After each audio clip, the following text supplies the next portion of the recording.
पुणे शहरामध्ये गेले काही दिवसापासून भाडेकरू पडताळणीची मोहीम सुरू आहे, ज्याच्यामध्ये घरमालकांनी किंवा पी जी ओनर्सनी त्यांच्याकडील भाडेकरू किंवा पी जीमध्ये जे गेस्ट आहेत किंवा जे विद्यार्थी आहेत त्यांची माहिती शासकीय पोर्टलवरती किंवा पोलीस यंत्रणेला ऑनलाईन किंवा ऑफलाईन पद्धतीने आवश्यक आहे.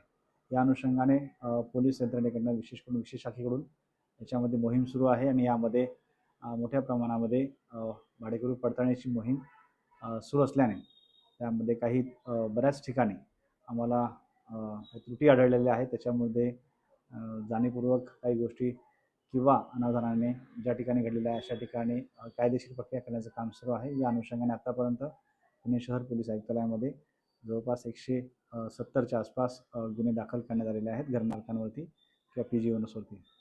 यामध्ये पोलिसांना माहिती देणे का बंधनकारक आहे, तर सुरक्षेच्या दृष्टिकोनातून जे टेनंट्स आहेत त्यांचं व्हेरिफिकेशन होणे आणि त्यांची माहिती पोलिसांकडे असणं आवश्यक आहे. कारण की पूर्वीच्या काही घटनांचा अनुभव बघता यामध्ये ही माहिती यंत्रणेला देणं आवश्यक आहे. त्या अनुषंगाने BNSSच्या कलम 163 नुसार आम्ही एक आदेश किंवा नोटीस जाहीर केलेली आहे, ज्यामध्ये हे माहिती देणं क्रमप्राप्त आहे. याचा उपयोग आम्हाला आमच्या यंत्रणांच्या गोपनीय माहितीसाठी किंवा इतर काय अँगल्स आहेत सुरक्षेच्या दृष्टिकोनातून ते महत्त्वाचे आहेत. त्यामुळे ही माहिती आपण न चुकता आपल्या शासकीय पोर्टलवरती किंवा सिटीजन पोर्टलवरती अथवा पोलीस स्टेशनला स्थानिक पोलीस स्टेशनला आपण ही माहिती आवर्जून द्यावी आणि यंत्रणेला सहकार्य करावे ही विनंती. स्वरूप काय म्हणजे पडताळणी मोहिमेचे स्वरूप काय?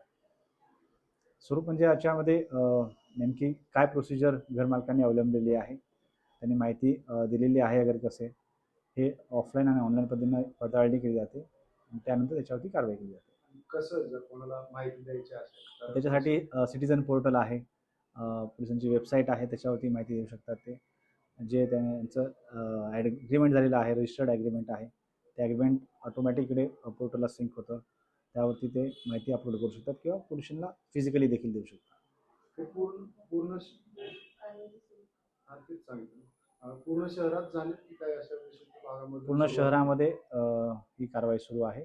यामध्ये गुन्हा दाखल झाल्यानंतर तो गुन्हा BNSच्या सेक्शन 223च्या अंडर दाखल होतो. भाडेकरूंनी रेंट ॲग्रीमेंट बंधनकारक आहे आणि त्याची माहिती देणं देखील बंधनकारक आहे.